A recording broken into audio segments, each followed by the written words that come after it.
আমাদের সবই কিন্তু সব দিয়ে দিছে না আমাদের বাইরে ঠিক আছে আমাকে বাংলা বাকি আছে আমাদের আমাদের বাংলা সারা খাতা দেখেই যাচ্ছে কততে দেখতেছে খাতা বাংলা কে দেয় বাংলা কে দেয় সামলা আমাদের যেটা বলে আচ্ছা ভাইয়া আজকে একটু চুপ থাকি, আজকে একটু পড়া স্কুলে টান দেওয়া হবে আর কি, কেন এবং খুবই ইম্পর্টেন্ট একটা অধ্যায় এবং সহজ, ইন্টারমিডিয়েটের সবচেয়ে সহজ অধ্যায়, খুবই ইম্পর্টেন্ট। যারা বিশেষ করে ইঞ্জিনিয়ারিং পড়বা কিংবা আমার মতো পিওর ফিজিক্সে পড়বা তাদের জন্য আজকে অধ্যায়টা ইম্পর্টেন্ট, কারণ তোমার পরবর্তী লাইফে এই অধ্যায়টা অনেক বেশি লাগবে ইঞ্জিনিয়ারিং আর যারা পিওর সাবজেক্টে পড়বা। কারণ তুমি পিওর বায়োলজিতে পড়ো তাহলে তার লাগবে না, পিওর ফিজিক্সে যদি পড়ো আর কি। তা আমরা হচ্ছে অধ্যায় সম্ভবত 8, তাই না, পর্যাবৃত্ত গতি। তো অধ্যায়ের নামটা দেখো পর্যাবৃত্ত গতি। এটা কি বড় চ্যাপ্টার না না ছোট।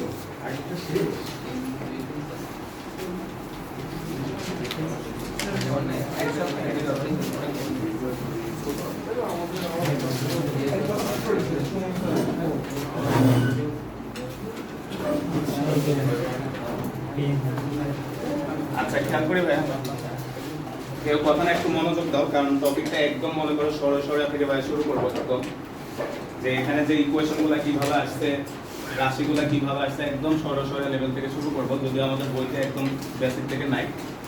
তো সিম্পল হারমোনিক মোশন, তো বাংলাটা কি হয় ভাই, সরল সন্ধিত স্পন্দন। এত বড় বাংলাটা যাতে আজকে বারবার না লেখা লাগে, তা আমরা এটাকে শর্টে বলি হচ্ছে SHM। আমরা এই টার্মটা বারবার ব্যবহার করব, সরল সন্ধিত স্পন্দন। সরল সন্ধিত স্পন্দন মোশন গতি, সরল সন্ধিত স্পন্দন গতি। তো খেয়াল করো ভাইয়া, এই অধ্যায়টা পড়ার আগে আমরা একটু ক্লাস 9-10 এর একটা দুটা সংজ্ঞা একটু যেতে হবে, ক্লাস 9-10 এর একটা দুটা সংজ্ঞা। তো প্রথমে যে সংজ্ঞাটা আমরা শিখবো এটা হচ্ছে পর্যাবৃত্ত গতি। পর্যাবৃত্ত গতি, পর্যাবৃত্ত গতি, ঠিক আছে। তো পর্যাবৃত্ত গতি, আচ্ছা বসে এখন পরে কথা বলবো। তাহলে আমাদের প্রথম যে জিনিসটা আমরা দেখবো পর্যাবৃত্ত গতি। তো সবাই একটু খেয়াল করি, কোন গতিশীল বস্তুর গতি যদি এমন হয় যে এটি এর গতিপথের কোন নির্দিষ্ট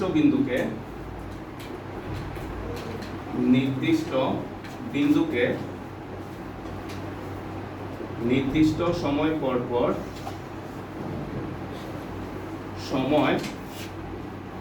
পর একই দিক থেকে অতিক্রম করে,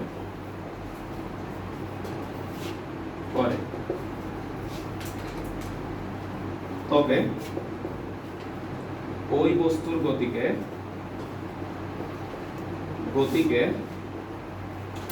পর্যাবৃত্ত গতি।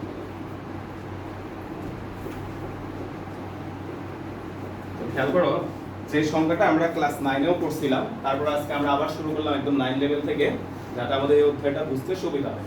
কারণ এই অধ্যায়ে যে রাশিগুলো বা ইকুয়েশনগুলো আসবে, এগুলো তোমার জন্য সম্পূর্ণ নতুন ইকুয়েশন আসবে। তো কোন একটা গতি ভাইয়া, নাম থেকে অনেকেরই ধারণা যে পর্যাবৃত্ত গতি মানে হচ্ছে সম্ভবত বৃত্তাকার গতি, বাট পর্যাবৃত্ত গতি হতে হলে যে বৃত্তাকার গতি হবে এমন কোনো কন্ডিশন বা শর্ত নাই। তাহলে একটা গতিকে আমরা পর্যাবৃত্ত গতি কখন বলবো? ওদিকে ঢুকে দেখো, এদিকে তো বসার জায়গা নেই, একটু ওই সাইডে বসো, ওই বেঞ্চে বসো। এখন খেয়াল করবো একটা বস্তুর গতিকে পর্যাবৃত্ত গতি আমরা কখন বলবো।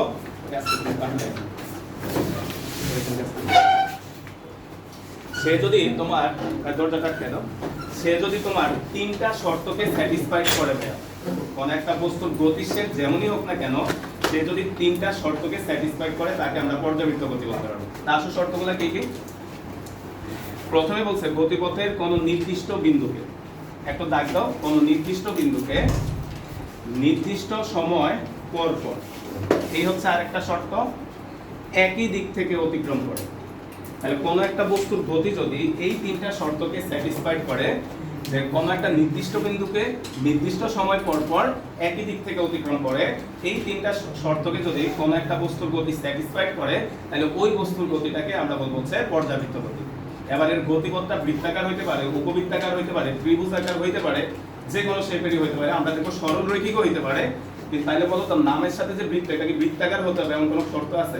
না, এই তিনটা স্যাটিসফাইড করলে। যেমন মনে করো, চিত্রগুলো এঁকে রাখি, আমরা মনে করলাম কেউ একজন এই পয়েন্ট থেকে যাত্রা শুরু করছে এবং প্রত্যেক 10 সেকেন্ড পর পর এই বিন্দুটাকে সে এই দিক থেকে অতিক্রম করতেছে। সবাই একটু খেয়াল করো, কেউ একজন এই বিন্দু থেকে যাত্রা করছে এবং প্রত্যেক 10 সেকেন্ড পর পর এই দিক থেকে সে এই বিন্দুটাকে অতিক্রম করতেছে। তাহলে বলো তো ভাই, ওই ব্যক্তির গতিকে এই তিনটা শর্ত অনুসারে পর্যাবৃত্ত গতি বলা যাবে কিনা? যাবে, কারণ এই একটা নির্দিষ্ট বিন্দুকে প্রত্যেক 10 সেকেন্ড পর পর একই দিক থেকে সে ক্রস করতেছে। আবার আমরা মনে করলাম এইরকম একটা শেপ, আমরা এখনো মনে করো তুমি এই বিন্দু থেকে যাত্রা করছো, যাত্রা করে তুমি এইভাবে এসে প্রত্যেক 20 সেকেন্ড পর পর তুমি এই বিন্দুটাকে ক্রস করতেছো। দেখো এখনো কিন্তু তিনটা শর্তকে স্যাটিসফাইড করে, একটা নির্দিষ্ট বিন্দুকে একটা নির্দিষ্ট সময় পর পর একই দিক থেকে অতিক্রম করতেছে। তাহলে এটা হচ্ছে আমাদের কি গতি ভাইয়া? পর্যাবৃত্ত গতি। তার মানে এখান থেকে আমরা যদি একটু লিখে রাখি যে এটা এমসিকিউতে আসার জন্য বারবার এটার উপর জোর দিচ্ছি যে পর্যাবৃত্ত গতিতে যে বৃত্তাকারই হতে হবে এটা কোনো কথা নাই। তাহলে হচ্ছে পর্যাবৃত্ত গতি, বৃত্তাকার, উপবৃত্তাকার,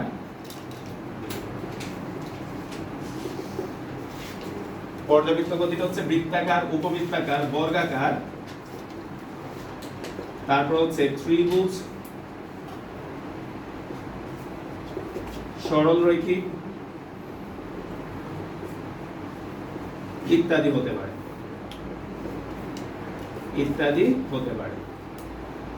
তাহলে পর্যাবৃত্ত গতিটা বৃত্তাকার, উপবৃত্তাকার, ত্রিভুজাকার, চতুর্ভুজাকার, সরল রৈখিক ইত্যাদি শেপের হতে পারে। জাস্ট এই তিনটা শর্তকে যদি স্যাটিসফাইড করলে আমরা তাকে বলবো হচ্ছে পর্যাবৃত্ত গতি।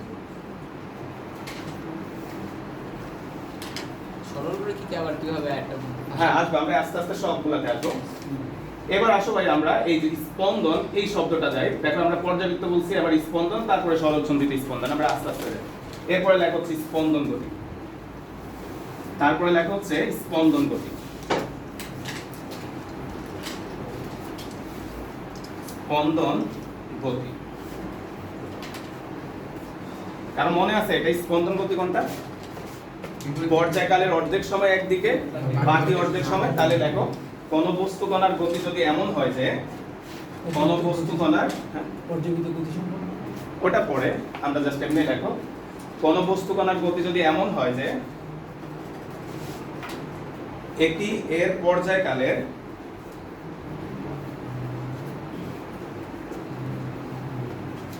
কোন বস্তু কণার গতি যদি এমন হয় যে এটি এর পর্যায়কালের অর্ধেক সময় যেদিকে চলে,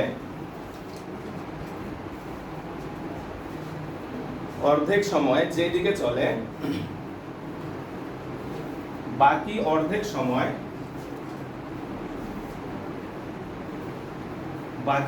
সময় ঠিক পূর্বের গতির বিপরীত দিকে চলে। বাকি অর্ধেক সময় ঠিক পূর্বের গতির বিপরীত দিকে চলে। তো এই টাইপের যে গতিটা আছে ভাইয়া, যে পর্যায়কালের অর্ধেক যদি ডানে যায় বাকি অর্ধেক যাবে বামে, এই টাইপের গতিটাকে আমরা বলি হচ্ছে স্পন্দন গতি। এটা কেমন খেয়াল করি, সবাই একটু খেয়াল করো তো ভাইয়া। একটু আগে আমাদের মনে করো এটা ছিল হচ্ছে বৃত্তাকার গতি, খেয়াল করো তো ভাইয়া, এটা তোমার হাতে যে রিস্ট ব্যান্ড পরো, মনে করো ওইটার মতো একটা বৃত্ত, বলতে এটাকে টানতে টানতে টানতে টানতে একটা সময় এটা কি হয়ে যাবে? সরল রেখা হয়ে যাবে না? তাহলে এটাকে যদি এসে জাস্ট এভাবে করে চাপ দাও, বলতে এটাকে যদি এভাবে চাপ দাও, বলতে এটা শেপটা অনেকটা এইরকম হয়ে যাবে না? বলতো শেপটা এরকম হয়ে যাবে না? আমরা যদি এই রিস্ট ব্যান্ডটাকে চাপ দিই হাতে, তাহলে দেখো তো ভাইয়া এর পর্যায়কালে অর্ধেক যাচ্ছে এই দিকে, বাকি অর্ধেক যাচ্ছে দেখো তার পূর্বে ঠিক বিপরীত দিকে। তাহলে অর্ধেক যাচ্ছে হচ্ছে ডানে, অর্ধেক যাচ্ছে হচ্ছে বামে। তাহলে এই টাইপের গতিটাকে আমরা বলি হচ্ছে স্পন্দন গতি। এখন প্রশ্ন হচ্ছে স্পন্দন গতি পর্যাবৃত্ত গতি হবে কি? হবে। খেয়াল করো তো এই পয়েন্টটার দিকে যদি চিন্তা করো, অর্থাৎ প্রত্যেক একটা নির্দিষ্ট সময় পর পর এই পয়েন্টটাকে সে কোন দিক থেকে ডান থেকে বাম দিকে আসা অতিক্রম করবে। তাহলে এখান থেকে একটা ইম্পর্টেন্ট লাইন লেখা রাখো, যে স্পন্দন গতি গতি এটা হচ্ছে পর্যাবৃত্ত গতি। স্পন্দন গতি এটাকে আমরা বলতে পারি হচ্ছে পর্যাবৃত্ত গতি। স্পন্দন গতি এটাকে আমরা বলবো হচ্ছে এটা পর্যাবৃত্ত গতি। এখন প্রশ্ন হচ্ছে তাহলে সকল পর্যাবৃত্ত গতি স্পন্দন গতি হবে কিনা? না, কিন্তু সকল স্পন্দন গতি পর্যাবৃত্ত গতি হবে। তাহলে এটা মাথায় রাখবা যে সকল পর্যাবৃত্ত গতি স্পন্দন গতি হবে না, কিন্তু সকল স্পন্দন গতি অবশ্যই পর্যাবৃত্ত গতি হবে। এবার আসা আমাদের অধ্যায়টা মেইনলি যেটা নিয়ে সরল সন্ধিত স্পন্দন। কোনটা কোনটা? এটা এটা দেখো পর্যায়কালের অর্ধেক কোন দিকে গেল? ডানে, বাকি অর্ধেক কোন দিকে? বামে। তাহলে পর্যায়কালের অর্ধেক একদিকে, বাকি অর্ধেক ঠিক বিপরীত দিকে যদি যায় তাকে বলবো আমরা স্পন্দন গতি। যেমন আমরা এবার আসা হচ্ছে সরল সন্ধিত স্পন্দন। আমাদের মেইন অধ্যায়টা পড়া শুরু হবে এখান থেকে, সরল সন্ধিত স্পন্দন। সন্ধিত স্পন্দন। তাহলে সবাই একটু শব্দটার দিকে একটু খেয়াল করি ভাইয়া। সন্ধিত মানে কি? ইংরেজি কি? অসিলেশন। সন্ধিত মানে কি? অসিলেশন, মানে হচ্ছে অসিলেট করা, ভাইব্রেট করা। তার মানে ভাইয়া তুমি খেয়াল করো, অনেক রকমের অসিলেশন আছে বা অনেক রকমের স্পন্দন আছে, কিন্তু তোমার সিলেবাসে যেহেতু তোমার এখানে এই অধ্যায়টা একদম মাত্র নতুন করে আসছে, তোমার সিলেবাসে কোন অসিলেশনটা আলোচনা করা হচ্ছে? সবচেয়ে সহজ যেটা, সেটা তোমাদের সিলেবাসে রাখা হয়েছে। আমরা যখন অনার্সে যাব আমরা অনেক রকমের অসিলেশন দেখবো, তার মধ্যে সবচেয়ে সহজ যেটা, সরল সন্ধিত যেটা, সেটা আমাদের সিলেবাসে নিয়ে আসবে। এখন সরল সন্ধিত স্পন্দনের শর্তগুলো কি?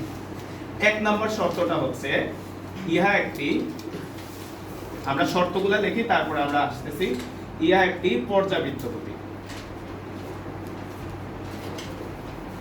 দুই নম্বর শর্তটা হচ্ছে ইহা একটি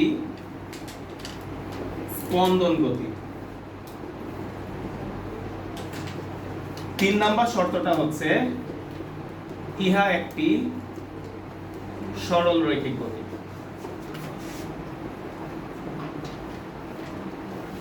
এবার আসো ভাইয়া আমরা এই তিনটা বুঝে, আরো দুইটা আছে ওই দুইটা শর্ত ভাইয়া পরে লিখবো, আগে এই তিনটা বুঝি। তারপর আমরা যে সরল সন্ধিত স্পন্দনটা পড়তেছি ভাইয়া, তাহলে কেউ যদি বলে ভাই একটু উল্টা দিক থেকে আসি, আমরা পরে বুঝাচ্ছি জিনিসটাকে, আগে একটু বুঝি।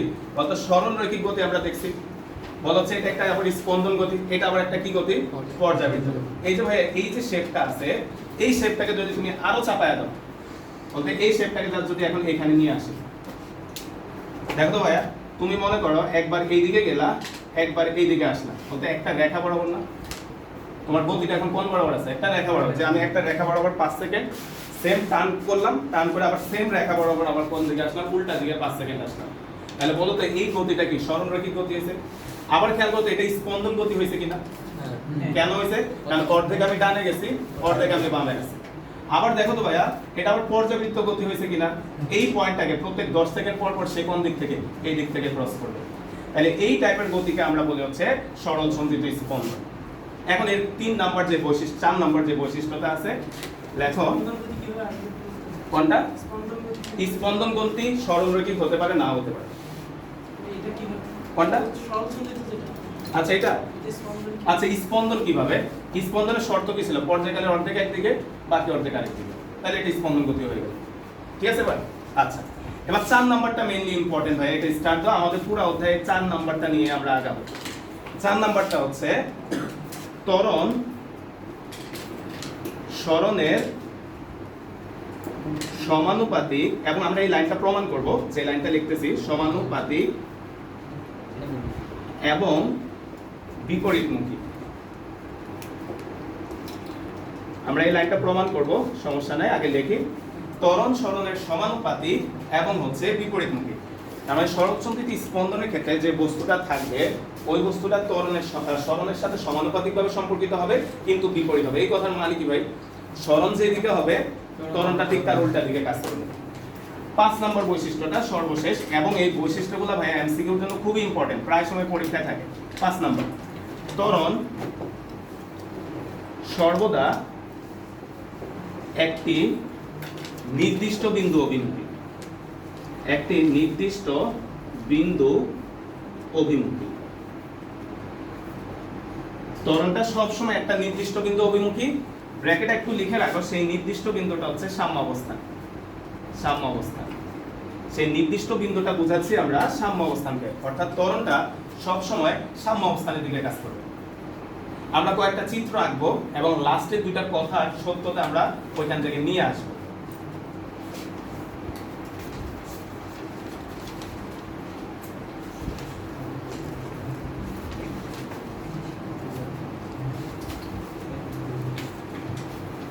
তো ভাইয়া খেয়াল করি, আমরা মনে করলাম এখানে একটা স্প্রিং আছে, আমরা মনে করলাম এখানে একটা স্প্রিং আছে, বলতে এই স্প্রিংটাকে আর কিছু করি না, জাস্ট একটা স্প্রিং এর মধ্যে ভর লাগায়া এটাকে এভাবে রেখে দিছি, বলতে এটা এখন সাম্য অবস্থা আছে না। তাহলে এই বরাবর আমরা একটা রেখা টানলাম, এই বরাবর আমরা একটা রেখা টানলাম, ঠিক আছে। এই রেখাটা, লাল যে রেখাটা টানছি, এখানে পাশাপাশি আরো দুটো আসবে, ওইভাবে চিত্রটা আঁকবো, পাশাপাশি আরো দুটো আঁকবো। এই লাল রেখাটা দ্বারা আমরা বুঝাচ্ছি তার সাম্য অবস্থানটা। এবার আমরা যে ঘটনাটা করব, এই স্প্রিংটাকে দুইটা কাজ করতে পারে, বলতে এই স্প্রিংটাকে তুমি দুইটা কাজ করতে পারো। কি করতে পারো ভাই? টান দিতে পারো, আবার সংকুচিত করতে পারো। তা আমরা দুইটা ইমেজ আঁকবো। একটা ক্ষেত্রে আমরা দেখাচ্ছি হচ্ছে এই স্প্রিংটাকে আমরা টান দিছি, এই স্প্রিংটাকে আমরা টান দিছি। তো খেয়াল করো ভাইয়া, যদি এগুলা স্টিল পিকচার, এগুলা অ্যাকচুয়ালি ভিডিও, আমরা আঁকতেছি স্টিল পিকচার, এগুলো অ্যাকচুয়ালি কি ভিডিও। ভিডিওর মধ্যে কোন একটা ইমেজ তুমি ছবি তুলে নিছো, বুঝতে পারছি ভাই? তাহলে এটাকে আমরা টেনে আনছি, ছেড়ে দিলে এটা কি হবে? কাঁপা শুরু করবে। আপাতত এটা এখানে থাকুক। আর আরেকটা ঘটনা করতে পারি, এই স্প্রিংটাকে আমরা সংকুচিত করতে পারি। সবাই একটু আঁকো এই তিনটা চিত্র, তাহলে দেখবো আমরা এই যে লাস্টের যে দুইটা কথা, এই দুইটা কথার আমরা সত্যতা পাবো। তো লাল যে রেখাটা আঁকছি, এটাকে আমরা বুঝাচ্ছি সাম্যাবস্থা। সাম্যাবস্থা, লাল যে ডট ডট দিয়ে লেখাটা টানছি, আমরা ওইটাকে বলতেছি হচ্ছে সাম্যাবস্থা। তো আমরা কি স্প্রিংগুলোর নাম দিই, এটা মনে করো এ চিত্র, আর এটা হচ্ছে বি। সবাই একটু খেয়াল করো তো ভাইয়া, এতে সরণটা কোন দিকে ঘটাইছো তুমি? নিচের দিকে। তাহলে আমরা এতে সরণটা আমরা মনে করলাম এটাকে x পরিমাণ সরণ ঘটাইছি, x পরিমাণ আমরা সরণ ঘটাইছি। সবাই একটু খেয়াল করো, এই সরণটা আমরা দিছি হচ্ছে নিচের দিকে। এইবার এই স্প্রিং এর জন্য যদি আসি, এই স্প্রিং এর যে সরণটা ঘটাইছি, সেই সরণটা আমরা ঘটাইছি হচ্ছে উপরের দিকে। তাহলে এই সরণটা আমরা ঘটাইছি হচ্ছে উপরের দিকে। তোমরা একটু বলো তো ভাই, এই দুটা চিত্রেরই আমি এই স্প্রিংটাকে যদি এখন ছেড়ে দিই, সে এখানে থাকবে? কোন দিকে যাবে?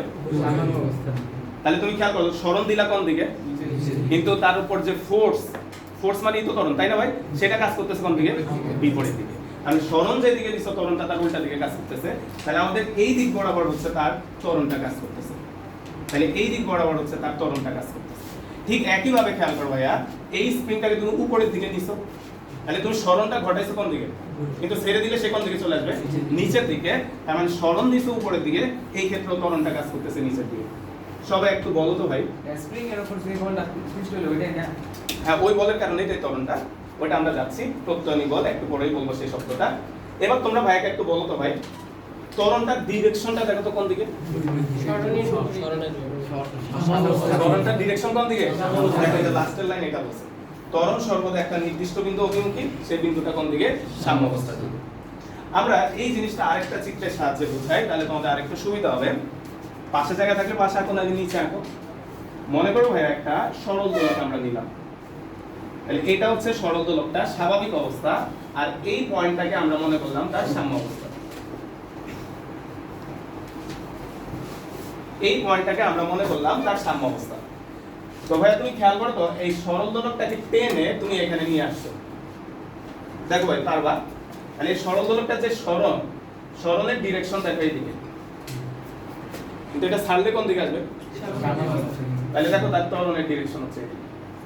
তাহলে সরণ যেদিকে, ত্বরণটা তার বিপরীত দিকে, এবং ত্বরণের ডিরেকশনটা দেখো কোন দিকে ভাই? সাম্যাবস্থার দিকে। এখন এটা তো এখানে সাম্যাবস্থা সেই দিকে ক্রস করে চলে আসবে না ভাই?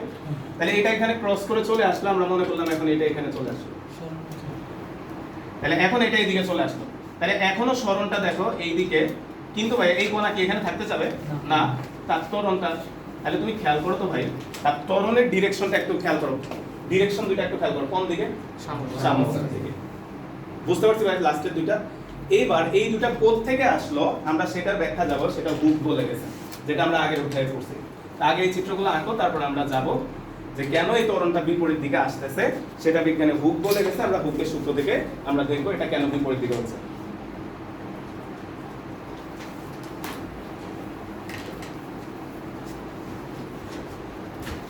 আর আমাদের পুরো অধ্যায়ে আমরা দেখবো এটা নিয়ে পড়াশোনা। ওই জন্য প্রথম ক্লাসে আমরা এই দুইটা চিত্র একটু পরিচয় করাই দিলাম। কেউ বলো তো ভাই, হুকের সূত্রটা কি বলছে? সীমার মধ্যে পীড়ন বিকৃতি সমানুপাতিক। তা আসলে আমরা ওই সূত্রটা থেকে দেখব। কেউ বলো তো ভাইয়া, একটা স্প্রিং কে যে বল আবার তার পুনরাবস্থায় নিয়ে যায়, ওই বলটার আমরা নাম বলছিলাম প্রত্যয়নী বল বা রিস্টোরিং ফোর্স। তাহলে যে বলের ক্রিয়ায় বস্তু বলতে এখানে কি বিকৃতি হয়েছে না? এখানে কি হয়েছে? বিকৃতি হয়েছে। এখানেও কি হয়েছে? বিকৃতি হয়েছে। তাহলে যে বলের কারণে বস্তু তার রূপের বিকৃতি প্রতিহত করে আগের অবস্থায় ফিরে আসে, ওই বলটাকে আমরা কি বল বলি ভাইয়া? প্রত্যয়নী বল।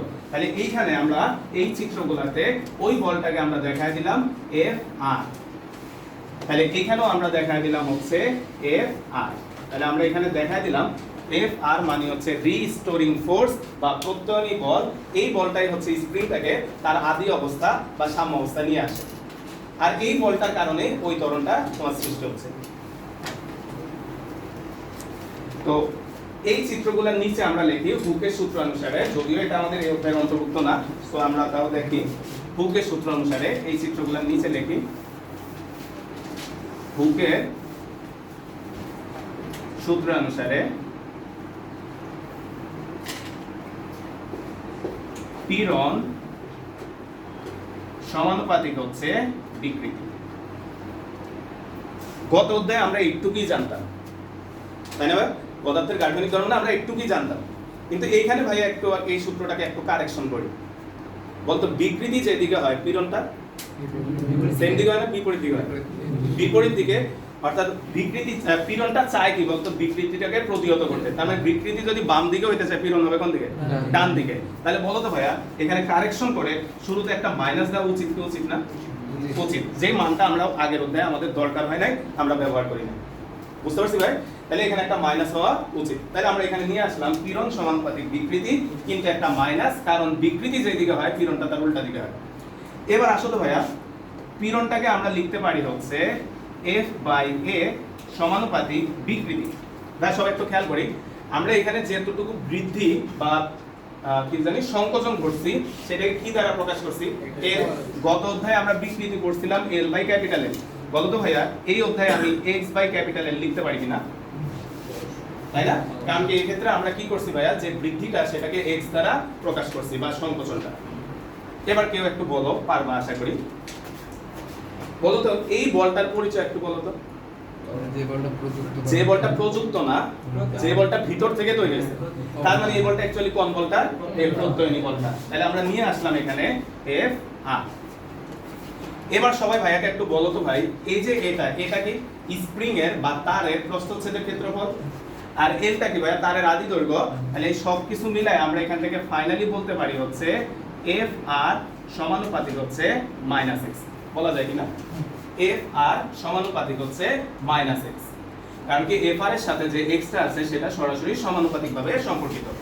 এবার সমানুপাতিক চিহ্নটা উঠায় দাও ভাই।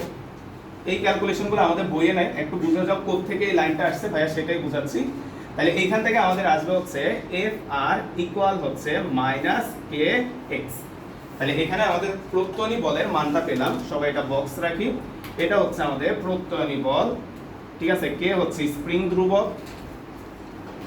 এই স্প্রিং ধ্রুবক নিয়ে এই অধ্যায়ে অনেক পড়াশোনা আছে, যেগুলো হালকা পাতলা মনে হয় কোন অধ্যায়ে জানি পড়াইছিলাম, কাজ শক্তি ক্ষমতাতে, তাই না? কাজ শক্তি ক্ষমতাতে হালকা পাতলা পড়াইছিলাম। এই অধ্যায়ে অনেক ব্যাপার পড়াবো আমরা। এই কেটা হচ্ছে আমাদের স্প্রিং ধ্রুবক, এফ আর এটা হচ্ছে প্রত্যয়নী বল, এটাকে বলি হচ্ছে প্রত্যয়নী বল। বা অনেক সময় এটাকে বলি স্প্রিং বল, এটাকে অনেক সময় বলা হয় স্প্রিং বল।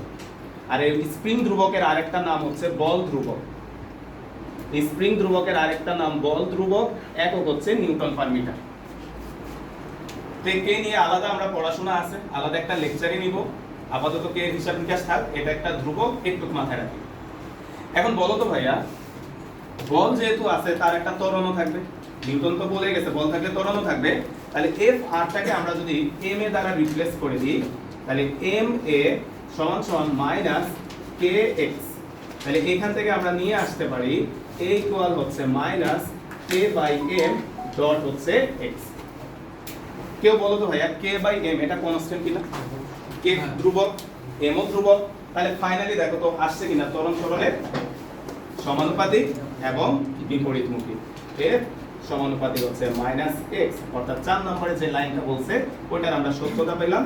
অর্থাৎ এস এইচ এম এ সিম্পল হারমোনিক মোশনে ত্বরণ সরণের সমানুপাতিক এবং বিপরীতমুখী। ত্বরণ সরণের সমানুপাতিক এবং বিপরীতমুখী যে শর্তটা বলছে 4 নম্বরে, সেটা সত্যতা আমরা হুকের সূত্র থেকে পেলাম।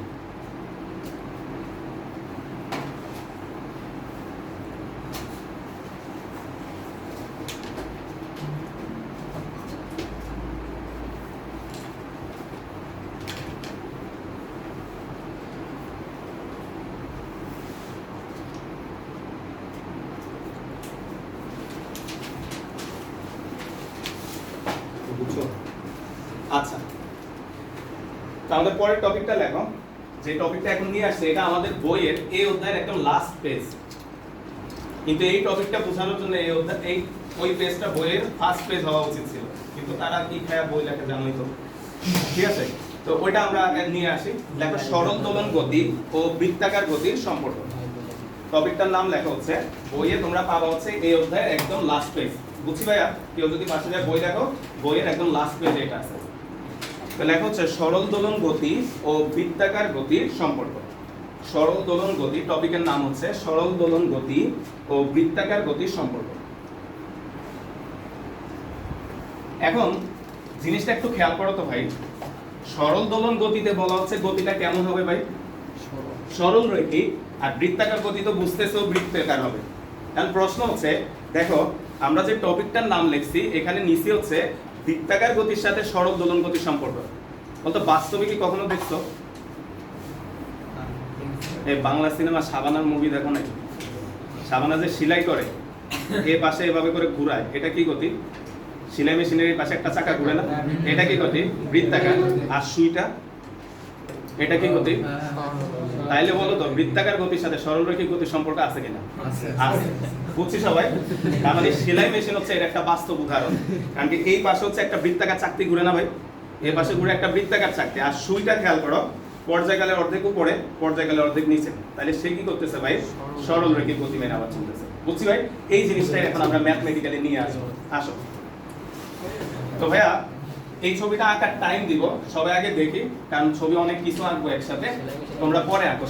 অনেকটা ছেলের মেশিনই তো মনে করো ভাইয়া, সবাই একটু দেখো, ঠিক আছে? পরে আঁকো, ভাইয়া আঁকার টাইম দিব।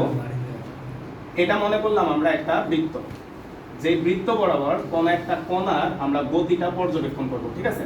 কোন একটা কোণার গতিটা হচ্ছে আমরা পর্যবেক্ষণ করব। চিত্রটা পরে আঁকো, নাইলে মিলাইতে পারবো না, ভাই আগে আঁকি। তো আমরা মনে করলাম এইখানে ডট ডট দিয়ে, এখানে ডট ডট দিয়ে দেখো অনেক কিছু আঁকা লাগবে, একটু খেয়াল করো। এটা দেখালাম একটা পর্দা, ঠিক আছে? এটা একটা পর্দা বা দেয়াল দেখালাম। আর মনে মনে চিন্তা করো, এখান থেকে একটা টর্চ লাইট আছে, ঠিক আছে? এখানে একটা টর্চ লাইট আছে, মনে করো আলো বের হচ্ছে, মনে করতে তো সমস্যা নেই। এখন এই পর্দায় আমরা এই লাইটটা দেখতে যদিও মনে হচ্ছে এখানে এই লাইটটা পুরোটার উপর মারছি আর কি, ঠিক আছে ভাই? তা আমরা এখানে একটা কোণা আছে, দেখো আস্তে আস্তে দেখি, সবাই একটু বুঝো পড়ে একটু। বলতে এই লাইটটা যখন এখানে আসে, এই কোণাটা ছায়া পর্দায় পড়বে না? কোথায় পড়বে? ঠিক এই বরাবর এখানে, তাহলে কণাটা ছায়া পড়লো এখানে, আমরা মনে করলাম এটা হচ্ছে। আর এই কণাটাকে এখানে আবার দেখাইলাম, মনে করো এখানে আছে কণাটা একদম মূল বিন্দুতে, ওইটা হচ্ছে গ্রাফে আঁকতেছি আবার, ঠিক আছে ভাইয়া?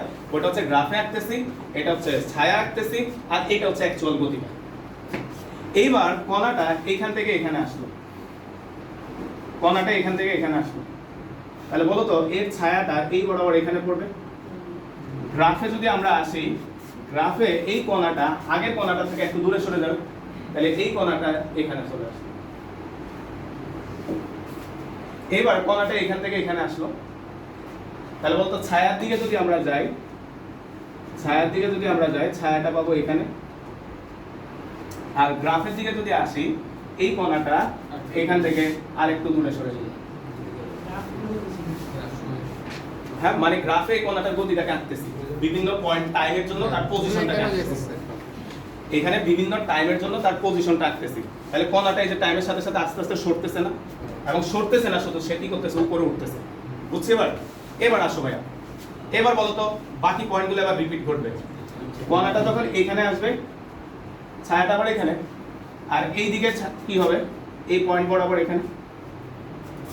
আবার কণাটা যখন এইখানে আসবে, এই পয়েন্ট বরাবর ছায়াটা এখানে আছে, আর এই পয়েন্ট বরাবর এখানে চলে আসবে। এবার দেখো, এবার নিচের দিকে তো কণাটাকে এবার এখানে আনলাম, তাহলে ছায়াটা কি এই বরাবর আসবে, আর গ্রাফে আমরা এই বরাবর দেখালাম, মনে করলাম। তাহলে